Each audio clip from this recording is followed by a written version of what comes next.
মানুষ কেবল সেই জিনিসগুলোকেই মূল্যবান মনে করে যেগুলোর ওপর প্রাইস ট্যাগ লাগানো থাকে।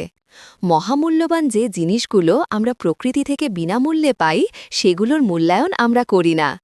পানি এক অমূল্য সম্পদ, এটি আমরা প্রকৃতি থেকে বিনামূল্যে পাই, তাই আমরা যত্ন করি না। আমরাই অযথা অপচয় করি, দূষিত করি। কিন্তু একই পানি যদি আবার টাকা দিয়ে কিনি, সেটা সহজে আমরা অপচয় করি না। আরেকটি অমূল্য সম্পদ গ্যাস।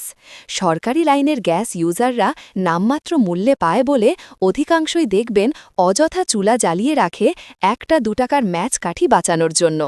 অপরদিকে যারা চড়া দামে সিলিন্ডার গ্যাস ব্যবহার করে তারা খুব যত্ন সহকারে ব্যবহার করে, মোটেই অপচয় করে না।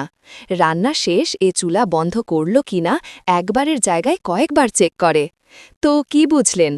মানুষ হলো এমন এক প্রাণী যারা কোনো কিছুর পেছনে ১ টাকা খরচ করলে সেটা ওসুল করতে ছাড়ে না, আবার বিনামূল্যে কোনো দামি জিনিস পেয়ে গেলে তা অবহেলায় হারাতেও দ্বিধা করে না।